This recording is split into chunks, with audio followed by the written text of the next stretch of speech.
Halo sobat semua, assalamualaikum warahmatullahi wabarakatuh. Ketemu lagi dengan video saya, dan hari ini saya sedang berada di pemakaman umum yang berlokasi di Kecamatan Kadugede, Kabupaten Kuningan, teman-teman. Nah, di sini saya akan menemui seorang bapak-bapak yang sudah puluhan tahun tinggal di area kuburan ini, teman-teman. Nah, seperti inilah suasana di area pemakaman umum yang kebetulan saya tidak sendiri, teman-teman. Saya diantar sama Mesa Selina Channel. Nah, ini sudah ada di sini dan saya akan sedikit ngobrol nih. Apa kabar, Mas? Alhamdulillah. Sehat? Baik, sehat. Oke, nah ini adalah Mesa Selina. Jangan lupa mampir ke channel Mesa Selina ya, teman-teman. Oke, nah Mas, yang kita akan temui ini kan udah pernah di konten sama Mas ya? Oh, betul ya. Nah, betul. itu Bapak Angkus itu gimana sih ceritanya sebenarnya, Mas? Ceritanya sebenarnya beliau itu katanya di sini tuh bukan juru kunci ya, katanya. Bukan. Katanya bukan juru kunci. Hanya sekedar membersihkan saja tanpa dibayar. Oh, jadi ikhlas membersihkan Ikhlas, pemakaman ini, Mas. Dan beliau itu pengen mendekatkan diri sama Allah, katanya. Kedua, terus Abah Anggus ini katanya pengen merubah area makam ini menjadi taman abadi seperti itu. Oh, Makanya gitu. ini banyak apa ini namanya, tanaman seperti apa ini namanya nih? Semak belukar gitu. Bukan ini. Bukan. Oh, bunga-bungaan gitu. Beringin seperti beringin. Oh, iya iya iya. Kata si Abah Angkusnya 10 tahun ke belakang atau berapa tahun ke belakang katanya ini tuh sangat gelap. Seperti hutan gitu, Mas. Seperti hutan. Tapi sekarang boleh teman-teman lihat sendiri, sangat masya Allah, penuh dengan tanaman hias ya sekarang, Mas. Bunga-bungaan gitu ya, Mas ya. Bunga-bungaan. Bapak Anggus ini udah berapa tahun, Mas, di kuburan ini? Mungkin di sini sudah ada hampir lebih dari 10 tahun mungkin. Wah, cukup lama juga ya. Udah, makasih banget ya. Iya, sama-sama. Informasi sedikit tentang Bapak Angkus yang tinggal di kuburan. Oke, saya izin ke sana, Mas. Oh, silahkan, mangga. Oke, itulah sedikit informasi dari Mesa Selina Channel yang menuturkan bahwa Bapak Angkus ini tinggal di pemakaman ini sudah sekitar 10 tahun lebih ya.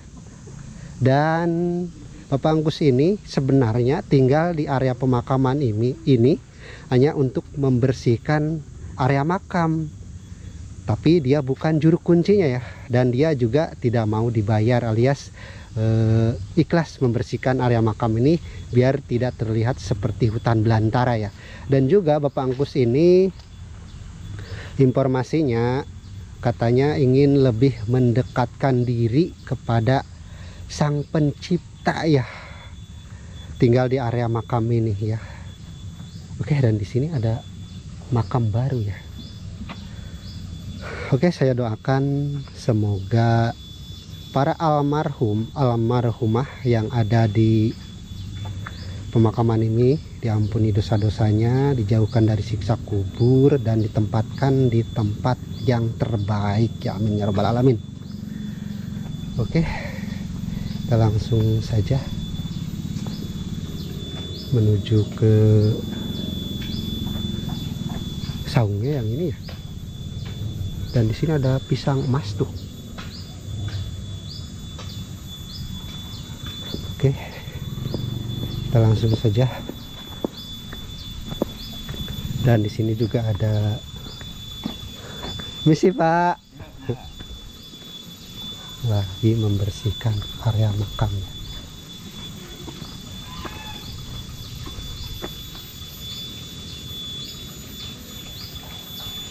Ini luas banget makamnya, men. Nah, inilah saung ataupun tempat tinggal Abah Angkus nih, teman-teman. Sudah ada di depan kita semua, dan sekarang abahnya lagi panen lele ya. Tuh. Dan di tempat tinggalnya itu ada beberapa makam. Ada 1, 2, 3, bahkan yang paling dekat itu ada berapa tuh, ada 3 buah.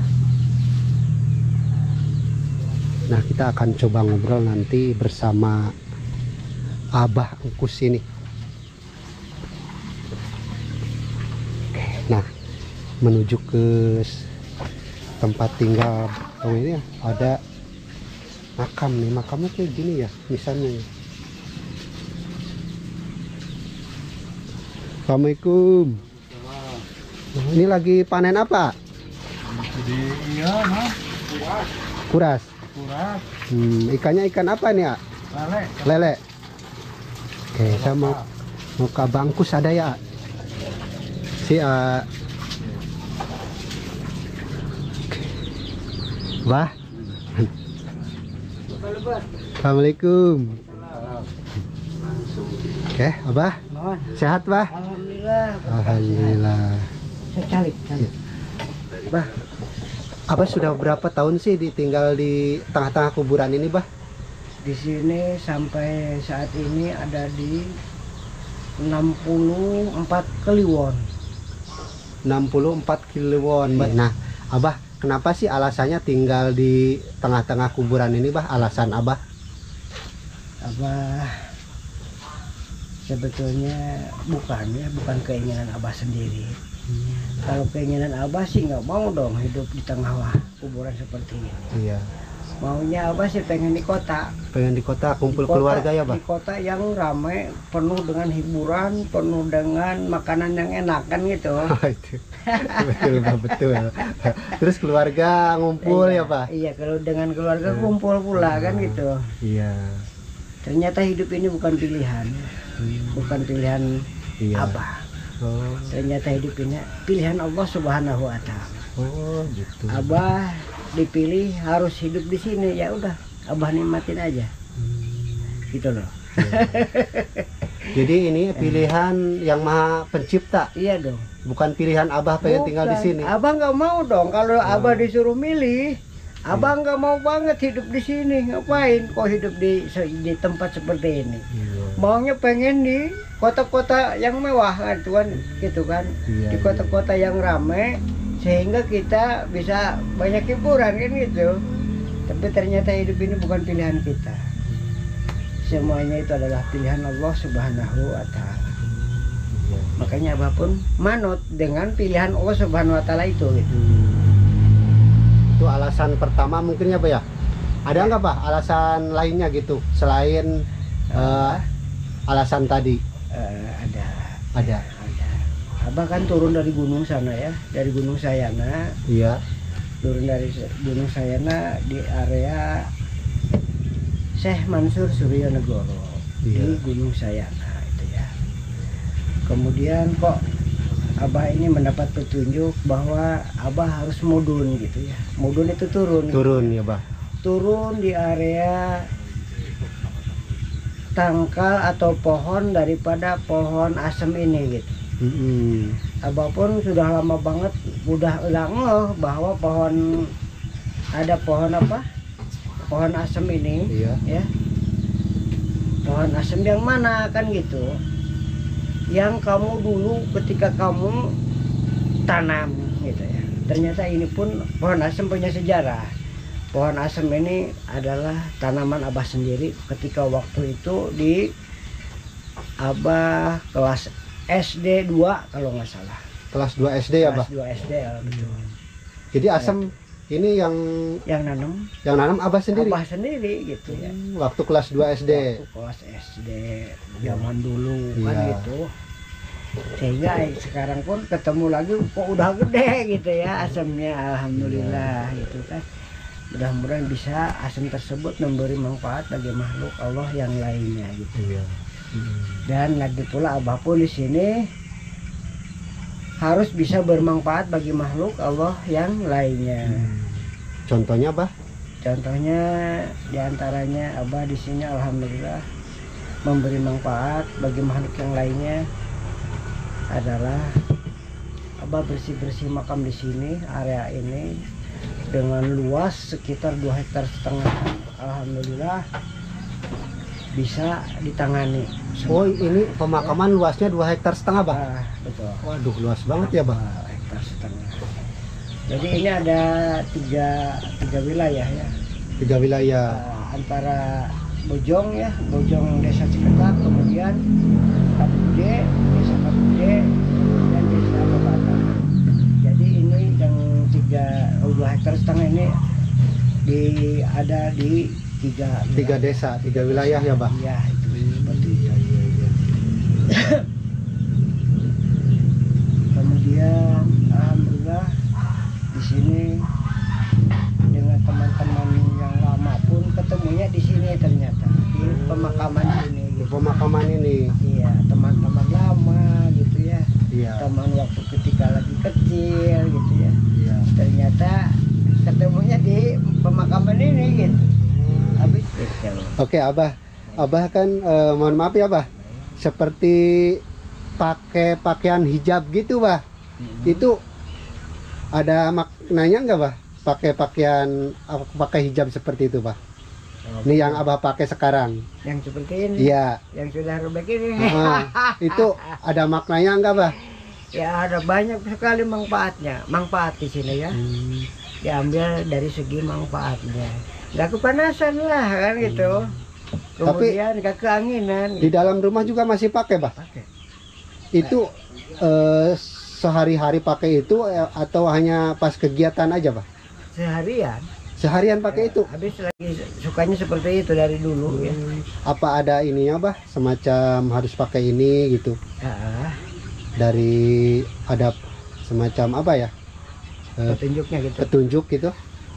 Ada sih. Ada. Enggak, Bah, kemarin kan ada sempat heboh ya, Bah ya. Baik. Pakai seperti ini tuh. Namanya Joko Kendil, Bah. Baik. Dari Jawa itu.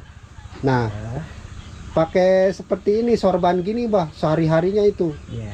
Nah, dia seorang musafir, Bah, berkeliling gitu. Nah, mirip juga sama Abah ini pakai kerudung gini gitu. Jadi mungkin itu lagi kebenaran aja, kebetulan gitu ya. Kebetulan berarti ya. Tapi nggak ada kaitannya dengan Joko Gendil itu, Bah.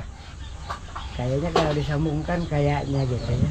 Kalau disambungkan kayaknya ada ideologi gitu ya. Soalnya dia Kalau disambungkan. seorang musafir yang berjalan berpuluh-puluh kilo juga, Bah. Abah juga kalau dulu itu tukang pejalan kaki. Oh iya, iya. Sekitar tahun 80-an lah sampai 90-an tuh. Pernah gitu, Bah? Pernah. Perjalanan kakinya sangat panjang banget. Ya. Paling jauh kemana, Bah? Dari ujung timur sampai ujung barat. Tahun 80-an. Iya.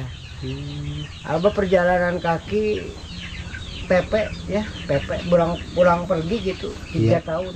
3 tahun. Nah, waktu itu Abah ketika berjalan kaki puluhan tahunan gitu ya, Bah. Ada ini, Bah, ada semacam keinginan apa gitu atau ada tujuan apa gitu, Bah? Ya. Ada dong, ada. Itu kan petunjuk dari guru Abah sendiri ya.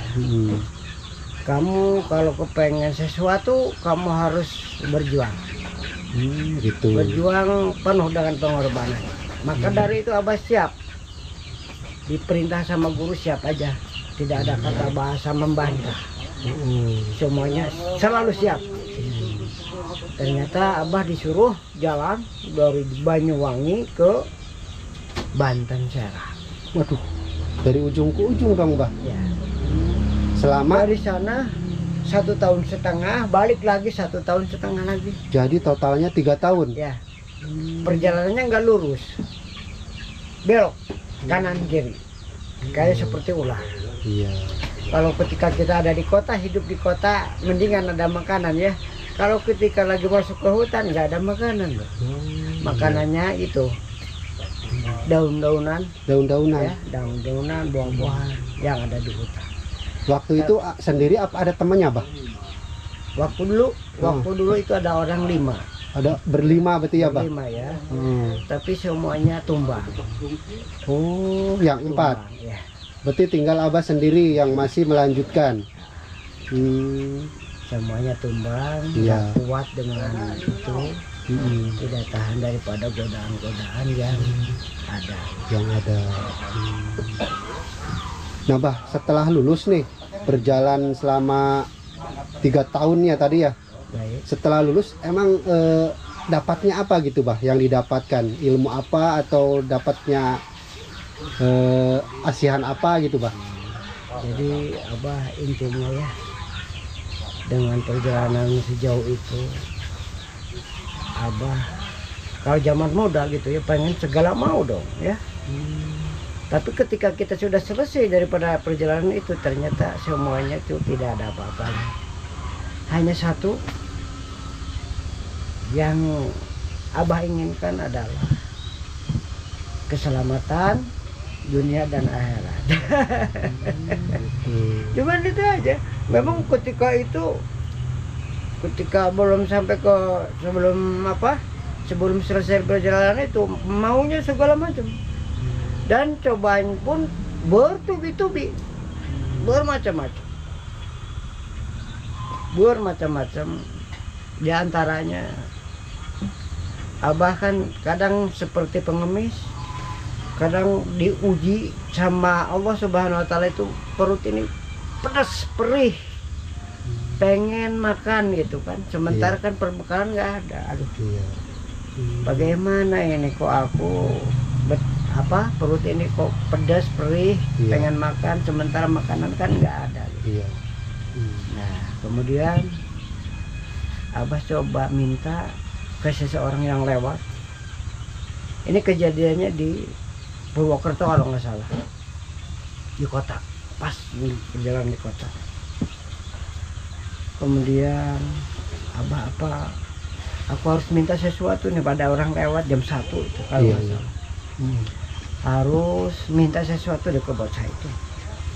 Kayaknya dia punya uang kayaknya gitu, makanya Abah mau minta gitu. Memaksakan diri, minta uang dong. Buat apa katanya? Buat makan ini, udah berapa hari nggak kemasukan makanan. Ya. Maka dari itu dengan dia rendah hati, dia pun memberikan. Tapi Abah pengennya 5 bungkus, bukan 1 bungkus. 5 bungkus. Abah minta langsung 5 bungkusin. Buat siapa aja bah? Ya, nggak tahu. Tapi alhamdulillah Abah dikasih 5 bungkusan, ayo kita beli. Ternyata udah beli makanan 5 bungkus. Loh, aku pengennya makannya di rumah kamu loh, bukan di sini. Langsung kemudian Abah diajak ke rumahnya itu cewek tersebut.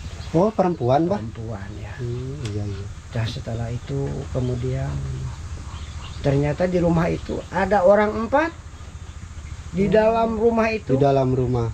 Yang sedang menunggu daripada ibunya datang habis kerja gitu. Nah ternyata makanan yang 5 itu bukan untuk Abah. Ternyata buat bocah itu 4 dengan ibunya. Jadi Abang nggak kebagian lagi dong? Enggak. Justru setelah itu Abah ini perut lapar jadi kenyang. Oh, secara tiba-tiba bah? Iya seperti itu. Kemudian Abah yang ngasih langsung ke bocah itu. Nih buat kamu 1, buat kamu 1, buat kamu 1, buat kamu 1, dan ibunya 1. Silahkan dimakan sekarang. Dibuka bareng dengan mengucapkan basmalah, kemudian membacakan doa makan. Setelah itu dibuka, ternyata bukan makanan di dalamnya. Apa bah? Perhiasan. Oh, di dalam bungkusan itu bah? Iya. Ini seperti itu. Perhiasan ya. Emas bah? Nah, perhiasan emas. Kemudian Abah nanya, kamu masih lapar enggak? Enggak. Ke anak itu yang 4, kemudian ibunya pun sama ditanya, masih lapar? Tidak. Ya udah, kalau sudah begitu Abah permisi mau pulang. Pulang lagi, jalan lagi. Itu perjalanan Abah sampai sejauh itu. Iya. Ujian. Assalamualaikum bah. Waalaikumsalam. Ujian ke Abah bertubi-tubi sampai sejauh itu. Maka dari itu orang yang 4 tersebut masih nyari Abah. Sampai sekarang bah? Sampai sekarang belum ketemu. Nggak tahu ketemunya kapan. Nah itu dengan atas izinnya Allah Subhanahu wa taala ya. Kalau tanpa ada izinnya Allah Subhanahu wa taala, Abah pikir kita tidak bisa berbuat banyak. Semuanya itu atas izinnya Allah Subhanahu wa Ta'ala. Itu pengalaman-pengalaman yang seperti itu. Kedua, itu pengalaman yang enak gitu ya. Yang pahitnya ada loh. Yang pahitnya gimana, Yang Bah? pahitnya. Mau pengen dengar ceritanya yang Boleh, Bah, boleh. Boleh, Bah. Pengen tahu ini, penasaran, Bah. Seperti apa nih kepedihan Abah, pahitnya hidup Abah. Daripada segitu pahit ya. Iya. Itu mah bukan di kota, turun dari hutan ke kampung gitu ya. Kalau nggak salah di daerah Kediri itu mah. Ya, daerah Kediri. Kemudian Abah turun dari gunung. Ada Abah pun punya kantong di bawah, di belakang ya. Itu sarung, kantong itu zaman dulu sarung loh. Nah, Abah punya perbekalan sedikit daripada bukan makanan ya makanan, tapi daun-daunan gitu ya. Daun-daunan. Abah ternyata subuh tersebut turun dari gunung. Abah diserang daripada haus, dahaga yang nggak kuat, nggak tahan. Allahu Akbar. Ini kok haus-haus banget. Padahal tadi baru minum di atas, tapi sekarang kok haus lagi gitu. Nah, kemudian setelah nyampe ke kampung, Abah minta. Zaman dulu kan banyak loh wadah air itu loh, apa namanya tuh yang dingin itu?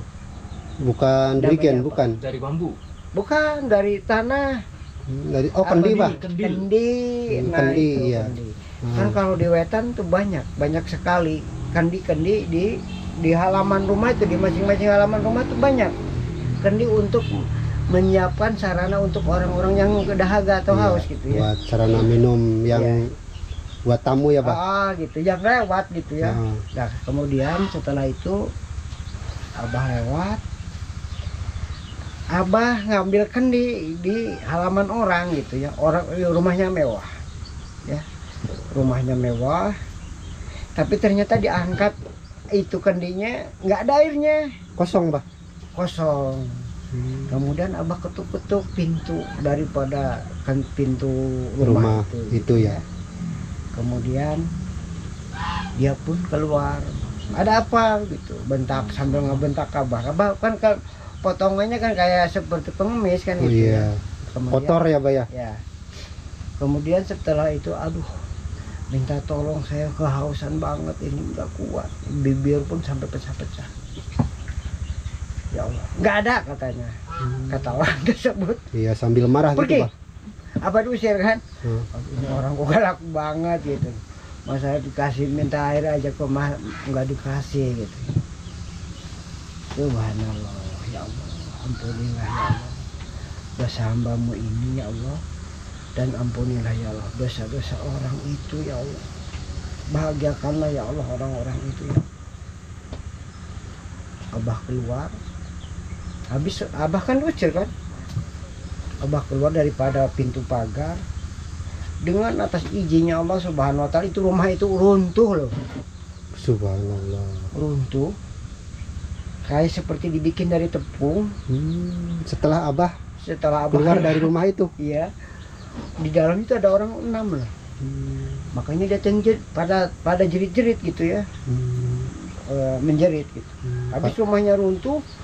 Setelah runtuh disapu angin besar, otomatis hilang kan rumah. Tinggal orang doang. Tinggal orangnya, tapi orangnya selamat, Bah. Orangnya nggak ngapa-ngapain, selamat ya. Nah, maka Abah pun masih ada di sana. Orang kok tiba-tiba jadi seperti ini gitu ya. Abah pun kaget gitu. Nah, kemudian dia pun minta maaf ke Abah. Sebelum kamu minta maaf udah dimaafkan. Malahan udah didoakan sama Abah ya. Didoain malah sama. Udah dimaafin udah dari tadi gitu ya. Permisi, aku pulang. Kemudian Abah minta ke tetangga yang sebelah lagi, mungkin ada 200 meter dari kejadian itu. Iya. Minta ke nenek-nenek. Nah, ternyata airnya ada. Nenek-nenek tersebut lagi nyapu di luar. Kemudian Abah minta izin, minta air minum, saya kehausan. Iya iya. Ternyata alhamdulillah abah dikasih, mangga silahkan kan gitu, silahkan diminum secukupnya. Alhamdulillah setelah ketemu air abah hausnya pun hilang. Iya iya. Ya, hilang haus dahaga ini nggak ada. Kamu harus memberi sesuatu ke nenek tersebut dengan atas kebaikannya. Ya seperti itu. Ya udah, habis aku harus mengasih apa sesuatu kan gitu. Cuman ini makanan sedikit di sini. Oh, yang ada di sarung itu ya, Pak? Sarung ini kan. Makanan pun hanya dedaunan gitu ya, dengan buah-buahan apa gitu dari hutan. Terus dikasihkan sama abah? Ya udah abah kasihkan nih. Nek, aku kasih deh. Aku nggak punya apa-apa, cuman ini doang. Mohon maaf. Si nenek nerima abah? Nenek nerima. Apa itu? Nggak tahu di dalamnya. Abah itu cuman aja padahal daun-daunan gitu. Penasaran nenek tersebut. Ternyata sama itu hasilnya daripada perhiasan. Nenek itu cucu cicitnya masih mencari abah, belum ketemu. Duh, sakti banget ini abah. Kalau berbuat baik ke abah, pokoknya abah ngasih ke kita ya, tanda terima kasih, jangan ditolak ya abah ya. Nah itu seperti itu, keanehan gitu ya di dalam diri abah seperti itu. Nggak tahu. Itu atas kuasa Allah ya abah ya. Iya dong. Semuanya juga atas izinnya Allah Subhanahu Wa Taala. Ini cerita loh, cerita zaman dulu bukan sekarang ya. Itu waktu tahun 80-an ya, Bah ya? 80-an. Nah, itu seperti itu. Oke, Bah. Sudah panjang lebar banget ya. Nanti kita akan ngobrol di episode bagian 2 ya, Bah ya. Karena mungkin kisah Abah, cerita Abah masih panjang sekali ya, Bah ya. Oh, panjang banget sampai sekarang ini kayaknya. Ya, untuk sesi ini saya cukupkan sampai di sini aja, Bah. Baik. Barangkali Abahnya ngopi dulu, Bah. Iya. Ngerokok dulu ya. Boleh. Oke, seperti itulah obrolan saya dengan Abah Engkus yang tinggal di tengah-tengah area makam, area kuburan.